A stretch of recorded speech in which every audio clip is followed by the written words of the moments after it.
दिनेश जी इसलिए बच जाते हैं क्योंकि दिनेश जी भोजपुरी सिनेमा बीच वाला लड़का है।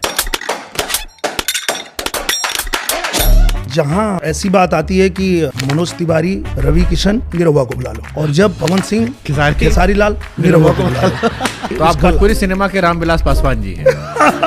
अगर चर्चा में ना रहबा तो जनता पर्चा फाड़ के फेंक दी।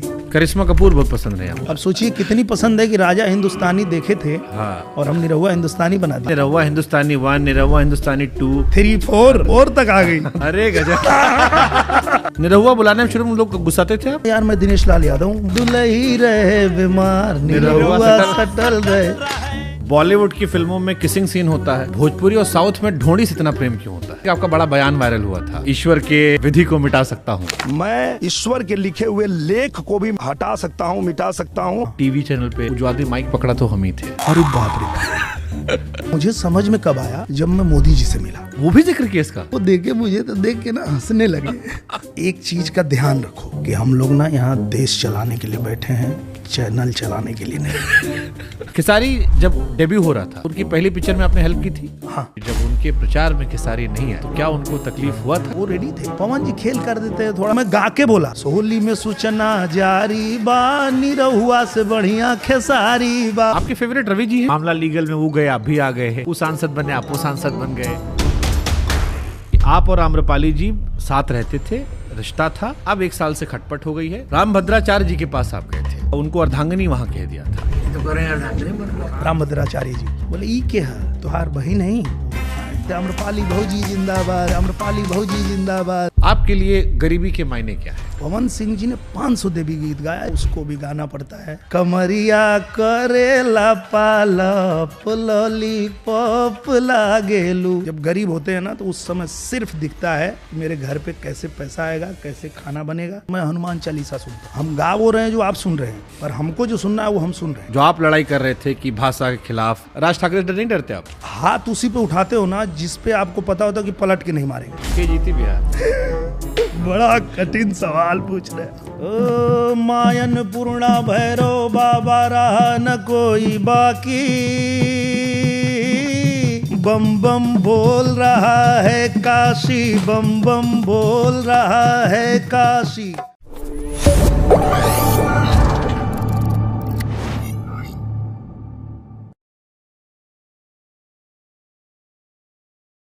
हर चेहरे में होते हैं कई चेहरे, जिसको भी देखो बार बार देखो।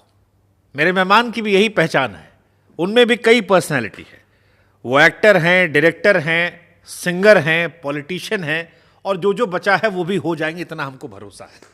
भोजपुरी सिनेमा के सबसे बड़े स्टार हैं, ऐसा हमारे यहाँ कई सारे भोजपुरी स्टार ने कहा।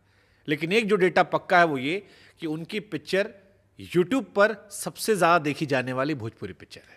Dinesh Lal Yadav ji, welcome to my show. बहुत धन्यवाद भैया। कैसे हैं महाराज? एकदम फर्स्ट क्लास, बहुत बढ़िया। और जब आपने बुला लिया है तो और बढ़िया हो गए।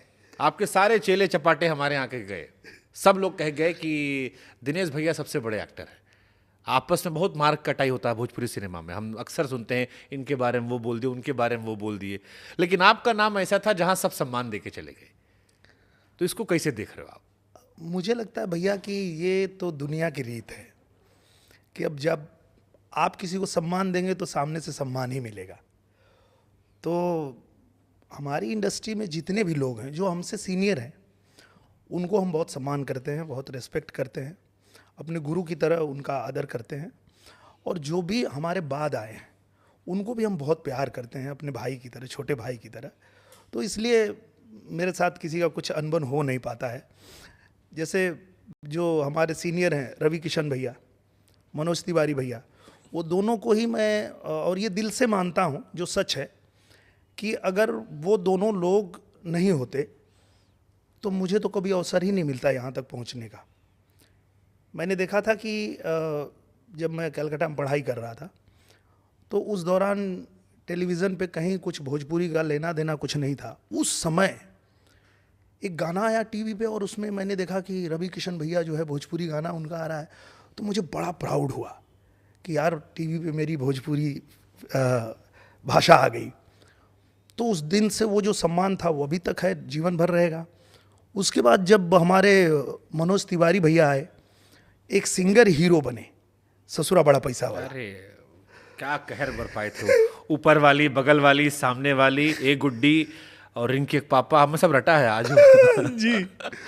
तो वो जब आए और उस फिल्म की जो अपार सफलता थी, गजब वायरल लेकिन होता हुआ। गजब, तब जाके ये ट्रेंड शुरू हुआ कि वहाँ जो सिंगर हैं और पॉपुलर हैं तो उनको लेके फिल्म बनाते हैं।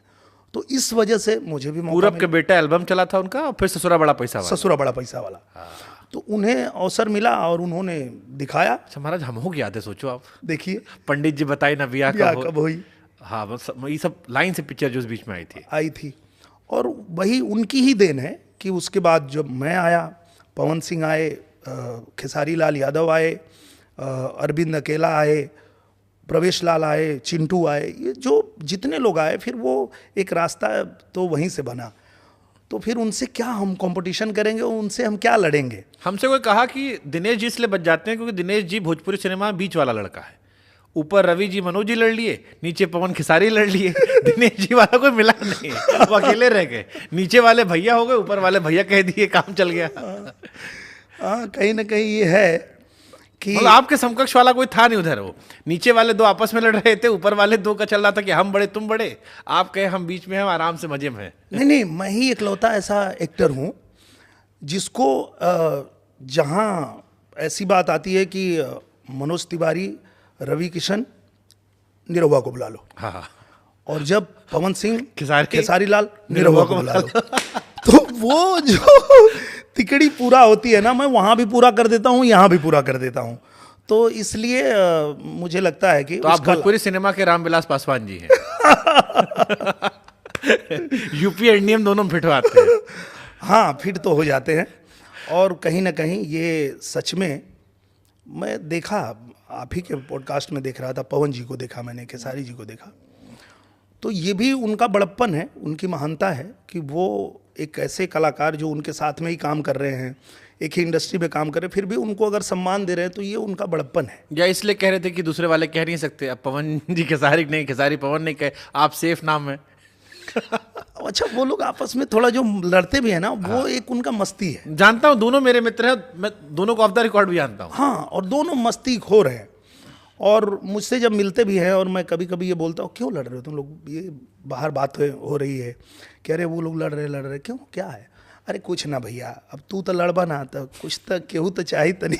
तो आप ठीक कह रहे हैं। हाँ, कि उनको भी पता है कि मैं तो लड़ूंगा नहीं, तो वो आपस में थोड़ा ये करते रहते हैं, खेसारी थोड़ा थोड़ा छेड़ते रहते हैं। खेसारी को मजा भी आता है। हाँ, उनको मजा आता है और वो जानबूझ के छेड़ते हैं। हाँ, कि पवन जी रिएक्ट कर देंगे, थोड़ा मौज काट लो। हाँ, वो जानबूझ के छेड़ते हैं।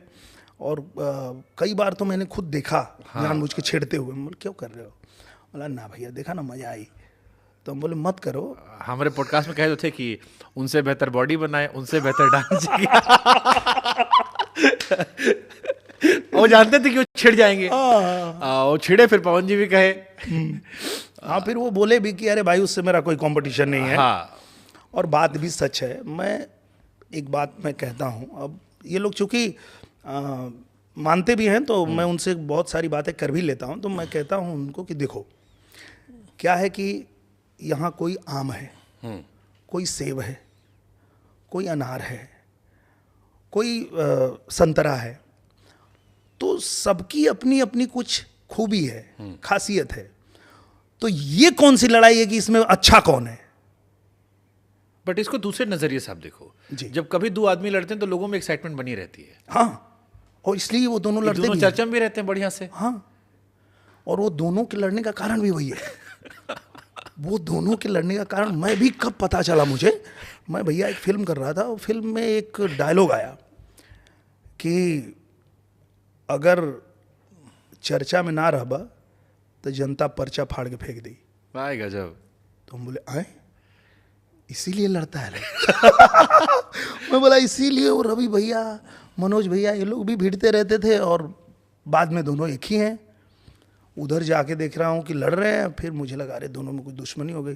फिर मैं देख रहा हूँ दोनों साथ में ही बैठे हैं, पवन सिंह, खेसारी लाल, दोनों ऐसे चल रहा है, मीडिया में चल रहा है, लोग बोल रहे हैं। मैं जहाँ जा रहा हूँ अपने फिल्म के प्रमोशन में, उन लोगों की बात हो रही है। कह रहे भैया वो दोनों, अरे हम तो उन लोग का बात यहाँ कहाँ से आया? तो मुझे लगा कि हाँ, वो लड़ते ही इसलिए हैं कि वो जहाँ नहीं भी रहते हैं वहाँ भी उनकी बात होती है, जैसे यहाँ भी हो गई। यहाँ भी हो गई। तो ये मुझे लगता है एक ट्रिक है कि चर्चा में रहने का, लोगों को बात करने का वो मौका देते हैं। और शायद इसीलिए देखिए अभी ये जो शो भी है जिसमें मैं भी गया था, बिग बॉस, लोगों को वो पसंद भी आता है कि दो लोग लड़ रहे हैं और देखने में मज़ा आ रहा है उनको, तो वो कहते तो हैं कि काहे लड़ रहे हैं, पर उनको मज़ा तो आता है इसीलिए देख रहे हैं। जनता भी चाहती है ना कि हमारा अलग अलग हो। हाँ। रोहित शर्मा, विराट कोहली, शाहरुख खान, सलमान खान, ये सब चलता है ना कि तुम इधर वाला हो किधर वाला हो। हाँ, सब इंगेज रहते हैं आपस में, पूरा मार्केट चल रहा है इसी पे। और उसी में उनको मज़ा भी आता है और ये भी रहता है कि चलो भाई, एक जैसे कभी कभी क्या होता है कि हम लोग कोई गेम खेल रहे होते हैं, तो उस गेम में एक तरफ छोटा भाई है, एक तरफ बड़ा भाई है, लेकिन जब वो गेम शुरू होता है तो लगता है कि दोनों एक दूसरे के दुश्मन हैं। और वो जब कंपटीशन होता है तो ही देखने वाले को भी मज़ा आता है। अब दोनों भाई भाई मिल के खेल रहे तो क्या मज़ा आएगा। तो शायद इसलिए भी। आप से हमारी मुलाकात आपको याद है पहली बार कब हुई थी?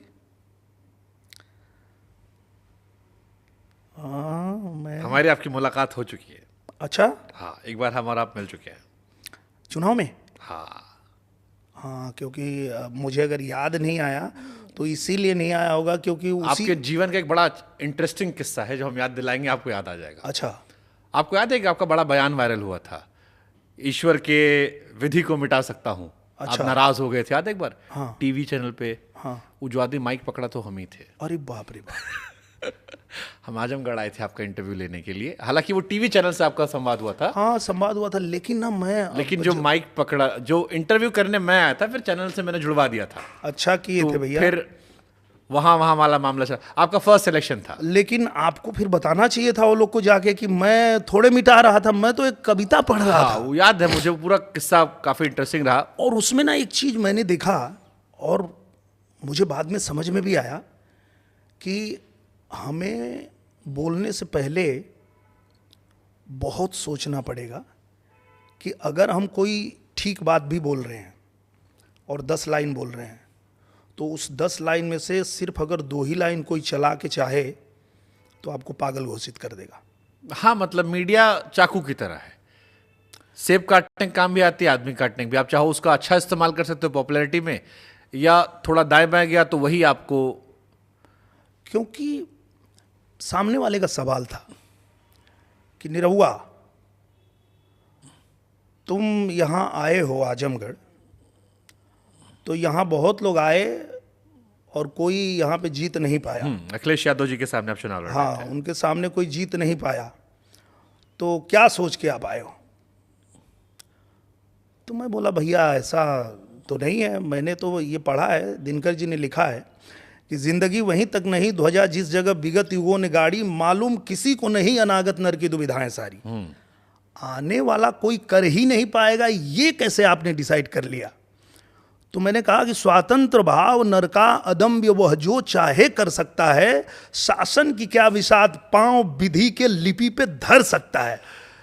तो ये दिनकर जी ने कहा है। हाँ। अब वो सारा चीज हटा के निरहुआ कह रहा है कि विधि का लेखा मिटा देगा। अरे हम नहीं कह रहे। मतलब उसमें 2 चीजें गई थी, मुझे अभी भी याद है कि आपने कहा मुझे हराने वाला पैदा नहीं हुआ, तो वो एक गया कि एरोगेंस पार्ट शायद आ गया। हाँ, पर वो कैसे आया, उसको लाया गया। जैसे बात करते समय अब कोई सामने से ये संदर्भ दे रहा था कि आपको लगता है कि आप जीतोगे। मैं बोला कि देखिए, अगर मेरी जीत और मेरी हार से मेरी जीत हार होगी तो मैं कुछ नहीं कह सकता। आप हाँ समझ गए। लेकिन अगर मैं ये मानता हूं कि मेरी सरकार बनेगी, नरेंद्र मोदी जी प्रधानमंत्री बनेंगे, तो यही मेरी जीत है। और इस अगर भाव से मैं लड़ रहा हूं तो मुझे हराने वाला कोई पैदा नहीं हुआ। मैंने उस संदर्भ में कहा था। मतलब आप भावनाओं में कह रहे थे, वो शब्दों में ले रहे थे उसको कि हाँ ये ऐसा बोल रहा है कि इसको हराने वाला पैदा। मैंने कहा कि मैं धर्म के साथ खड़ा हूं। ये लाइन मुझे याद है। मैंने कहा कि मैं ये जानता हूं कि धर्म की जीत होती है। हम फिल्म भी करते हैं तो फिल्म में ऐसा दिखाते हैं कि भाई बहुत परेशान हो रहा है, विलेन जो है वो बहुत साजिश रच रहा है, बहुत सारे उसके पैतरे हैं, बहुत वो बाहुबली है, बहुत है। गरीब लड़का है, कमजोर आदमी है, पर वो सत्य के साथ है और आखिरी में उसकी विजय होती है क्योंकि वो धर्म के साथ है। तो मैंने कहा अगर मैं धर्म के साथ हूं तो मुझे हराने वाला कोई पैदा नहीं हुआ। ये लाइन मैंने बोला।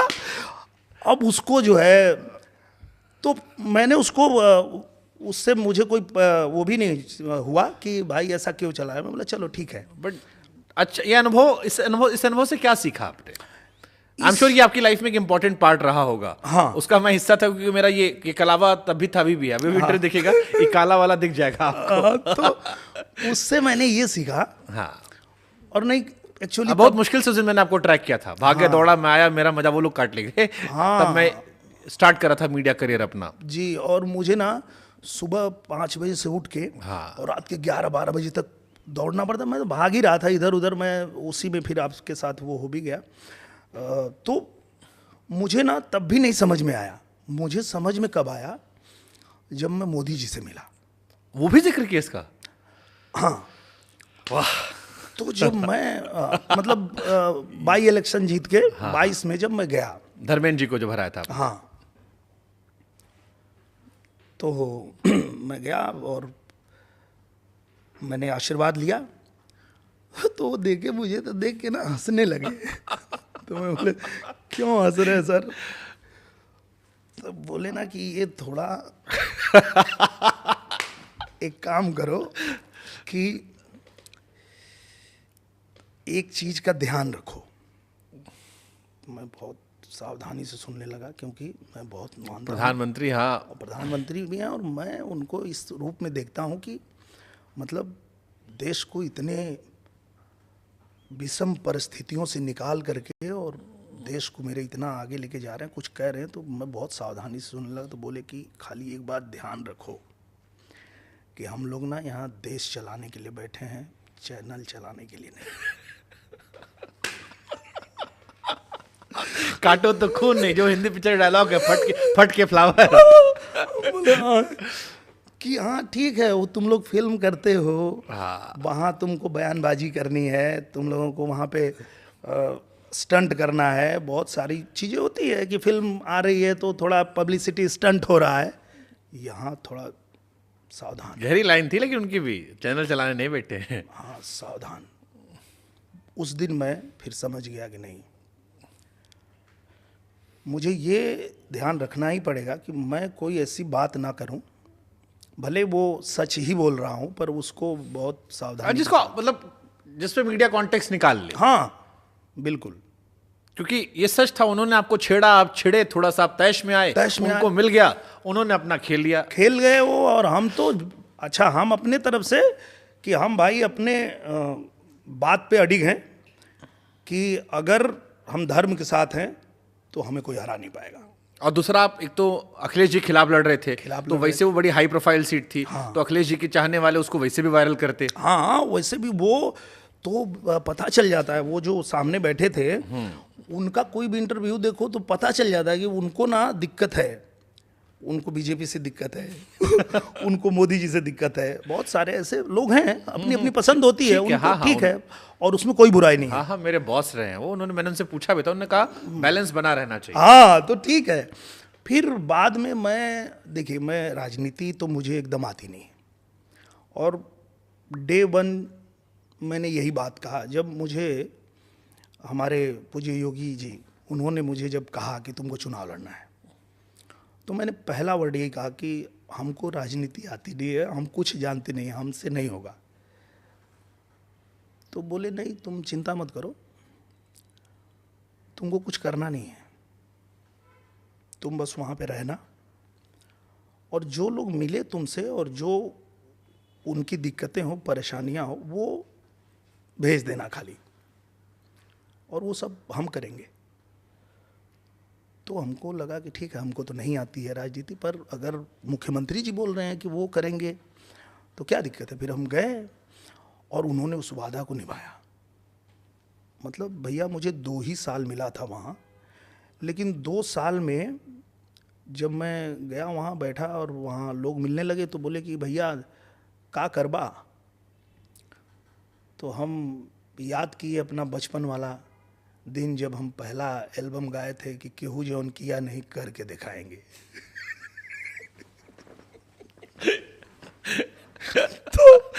हम बोले भैया केहू जो किया नहीं करके दिखाएंगे। दिखाएंगे। बताओ आजमगढ़ में कौन सा ऐसा काम है जो कोई कर ही नहीं पाया।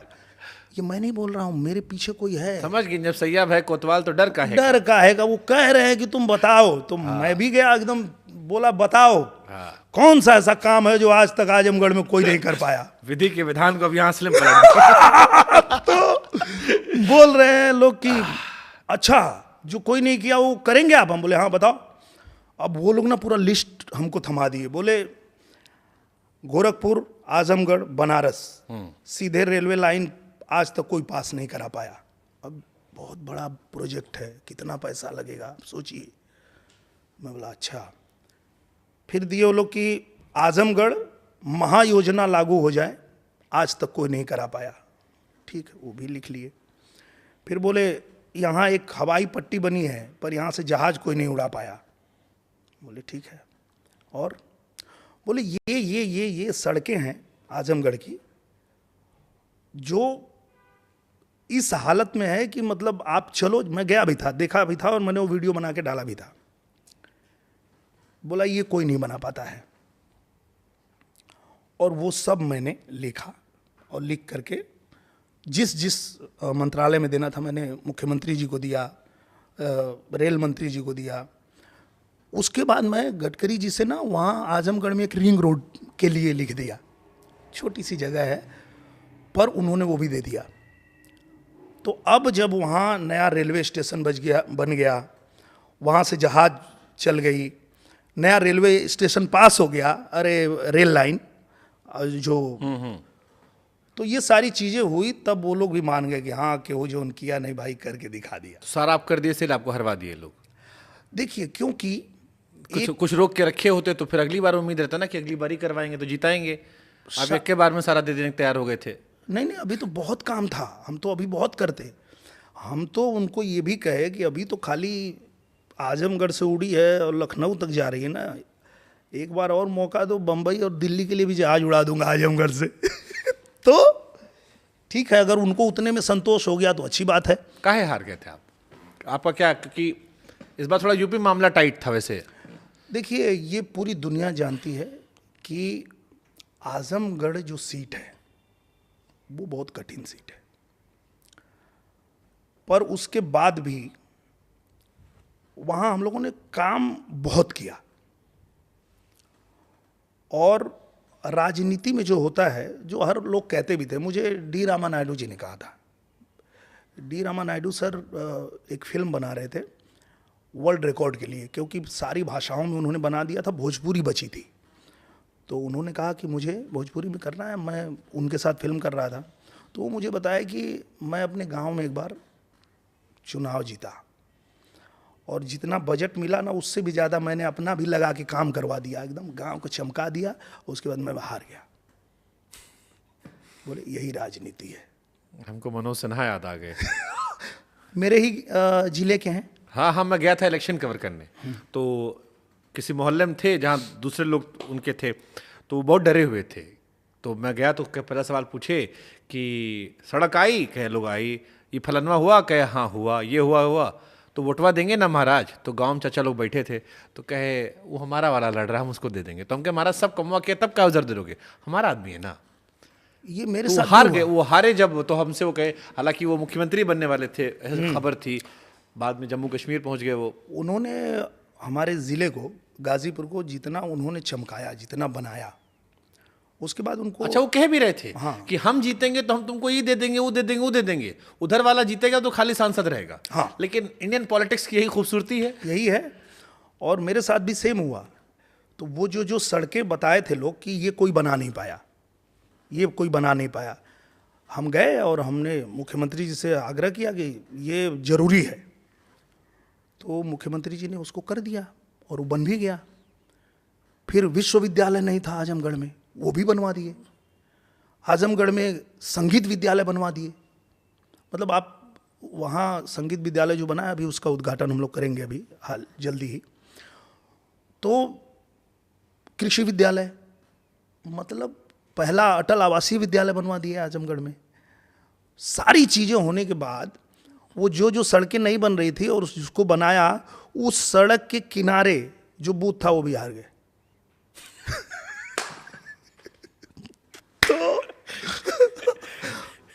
अब हमारे जो लोग थे ना वो पूछते भी थे कि भैया जब यहाँ से तुम बल्टा में दूध लेके चलते थे तो यहाँ से आजमगढ़ जाते जाते आधा बल्टा का दूध गिर जाता था क्योंकि सड़क खराब थी, और ये भी तुम्हारा दूध वाला ही है जो तुमको ये रोडवा बना के दे दिया, उसको कहाँ हरा दिए तुम लोग। तो यही है राजनीति, यही है, और उसमें कोई दिक्कत भी नहीं है। इसलिए नहीं है, जब मैं हारने के बाद गया लखनऊ तो महाराज जी ने जो बात कही मुझे वो मंत्र बन गया मेरे लिए। क्या कहे? महाराज जी ने कहा कि देखिए जी, हार जीत ये लगा रहता है, लेकिन आपको जनता ने जितना दिन अवसर दिया था आपने काम किया। बोले जी महाराज जी, तो अब जिसको मौका दिया उसको काम करने दीजिए। यही डेमोक्रेसी है। यही है, जनता है, जनता के हाथ में है। आपको चुना, आपने काम किया, अब किसी और को मौका दिया है, धर्मेंद्र भैया को दिया, अब उनको करने दो। अच्छा, धर्मेंद्र जी को क्योंकि चुनाव आपने हराया था, अभी राहुल गांधी जी ने फर्जी वोटर का बड़ा जिक्र कर रखा है कि फर्जी वोटर बहुत सारा काउंट होता है। कई लड़का लोग हमको भी लिख के भेजा कि आप 7,000 वोट से जीते थे, फर्जीवाड़ा तो नहीं उस दौर में हो गया था। बहुत सारा कहानी चल रहा है राहुल गांधी जी के आरोप पर, और ये जो लोग धर्मेंद्र प्रधान जी से, धर्मेंद्र यादव जी जोड़ रहे हैं कि 7,000 वोट का डिफरेंस था, बीजेपी फर्जीवाड़ा करती वोटों में। इस पर क्या आप लोग का टेक है? मुझे लगता है ना कि ये लोगों का एक बहुत बड़ा प्रॉब्लम है। ये आपने शायद ध्यान दिया होगा, नहीं तो ये रिकॉर्ड में आप निकालिएगा। 19 में जब चुनाव हम लोग लड़ रहे थे और वोटिंग हो गई और हमने वो बयान दे दिया था, वो हमको लगता है अखिलेश भैया भी देख लिए कि तो बोल रहा है हमको हराने वाला कोई फायदा नहीं हुआ, कहाँ से बोल रहा है। तो वो चुनाव आयोग चले गए, बोले आओ जो भी रिजल्ट होगा हम नहीं मानेंगे, यहाँ बेईमानी होगी। अच्छा, अखिलेश जी भी सोचे होंगे क्या बोला, क्या है ये, इसको नहीं पता किसके सामने लड़ रहा है। हाँ, हाँ। और बात तो सही है भाई, हम पहली बार गए, हमको राजनीति जीरो, कुछ पता ही नहीं है। उनका गढ़ है आजमगढ़, गढ़ भी है, और वो बड़े राजनेता हैं। मुलायम जी की सीट दर्द थी पहले, उनको राजनीति आती है भाई, वो तो उसी में पले बढ़े हैं, तो वो भी उनको हराने वाला फायदा नहीं हो। तो बोले हम इस सीट का रिजल्ट ही नहीं मानेंगे। तो जब जीत गए तो मान गए, क्यों नहीं भैया, आप बोल दिए कि हमको तो नहीं मानना था। तो ये लोग जहां जीत जाते हैं वहां सब ठीक रहता है, जहां हार जाते हैं वहां ईवीएम खराब हो जाता है। बट जैसे अभी राहुल जी ने पूरा प्रेस कॉन्फ्रेंस किया, दिखाई कि घर में 81 वोट है, कई में चुनाव आयोग ने कहा कि भ्रमित करने वाला है, बहुत सारी चीजें क्योंकि हैं। लिखित में दीजिए ना भैया। क्या होता है कि आप बोलने के लिए तो बोल दिए, पर कहीं लिखित आपने किया, उसके खिलाफ अगर आपने लिखित दिया होता तो एक रिकॉर्ड में होता कि हाँ भाई लिखित आपने दिया है, पर वो लिखित तो दे ही नहीं रहे। तो फिर राहुल जी ने काहे किया, इसको काहे बोला इतना बड़ा प्रेस कॉन्फ्रेंस करके? क्योंकि उनको पता है कि वो बार बार झूठ बोल सकते हैं, खटाखट आएगा, वो लोग भी इंतजार ही कर रहे हैं कब आएगा। झूठ बोल के ही जीते थे ना। आपने पूछा कि कैसे हार गए इतना काम करने के बाद, क्योंकि जनता उस समय पे भ्रमित हो जाती है कि ये तो जितना आपने जैसा कहा कि रोड बना ही दिया, ये बना ही दिया, वो सब तो ये बना ही दिया, आप क्या करेगा। वो सामने वाला तो बोल रहा है कि खाता में पैसा आएगा खटाखट, तो खाता वाला ले लेते हैं। तो गेम कर दिए, झूठ बोल के अपना पूरा गेम किए, और उसका असर दिखा चुनाव में। यूपी में काहे आप लोग हारे? क्योंकि यूपी में अगर आप लोग की 30 सीट और आ गई होती, जो सपा को एज मिला, तो शायद आपकी पूर्ण बहुमत सरकार होती। यही जो भ्रम फैलाया, किस रीजन क्या था? भ्रम या संविधान वाली बात जो चली थी? संविधान वाली, वही मतलब भ्रम, उसमें पैसे की बात थी और संविधान की भी बहुत बड़ी बात थी। मतलब उनको ये बात पूरी तरह से मन में बैठा दिया कि भाई ये लोग अगर आ गया 400 सीट तो संविधान खतरे में है। जबकि हम लगातार कह रहे हैं, जनता के बीच में कह रहे हैं कि भैया संविधान की कोई रक्षा कर रहा है तो वो ये कर रहे हैं। संविधान में जो चीजें लिखी गई कि देश का जो पहला सर्वोच्च पद है वो किसी अल्पसंख्यक या आदिवासी समाज के लोगों के लिए होना चाहिए, तो ये लोग तो नहीं कर पाए, कांग्रेस वालों ने तो नहीं किया। ये तो जब मोदी जी आए तो उन्होंने बनाया। क्या चीज?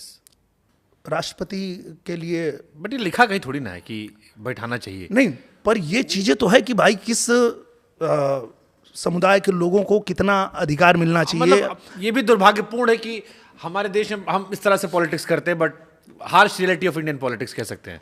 और मैं भी मानता हूं कि ये नहीं होना चाहिए, मैं भी ये मानता हूं कि बिल्कुल नहीं होना चाहिए, पर इसी पे ये लोग खेलते हैं और यही चलता है। क्योंकि आप देखिए कि मैं कई बार, और इस पर बहुत विवाद भी हुआ, लोगों ने बोला कि ये क्या बात कर रहा है, पर मैं बोला मैं ठीक बोल रहा हूं भाई।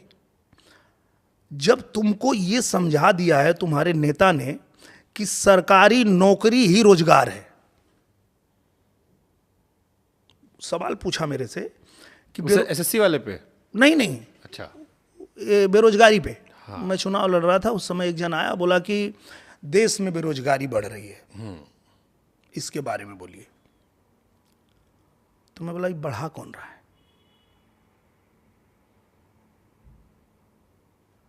आप कह रहे हो बेरोजगारी बढ़ रही, तो बढ़ा कौन रहा है? बोला मतलब? मैं बोला आपने कहा ना कि सरकारी नौकरी नहीं मिल रही है खास करके और बेरोजगारी बढ़ रही है, मतलब आपने मान लिया है कि सरकारी नौकरी ही रोजगार है। तो इस देश में सरकारी नौकरी है कितनी? 80 लाख। तो 80 लाख के बाद जितना संख्या होगी, जनसंख्या होगी, वो बेरोजगारी मानोगे आप, क्योंकि आप कह रहे हो ये बात। वो तो नहीं बढ़ जाएगी ना। बट जैसे दिल्ली में भी लड़का लोग प्रोटेस्ट कर रहा था, हमने बुलाया उनको, तो कह रहे हैं कि जितना पद है कम से कम उतना तो भरना चाहिए। जैसे रेलवे में नहीं, खाली पद है बहुत सारा, वहाँ भर नहीं रहे। एग्जाम जो हो रहा है उसमें आगे पीछे तारीख हो रहा है। एसएससी वाला लड़का लोग परेशान है। तो वो ये कह रहा है कि ऐसा लगता है प्रायोरिटी में नहीं है। जैसे सरकार जो है उसको भी समझ में आ गया कि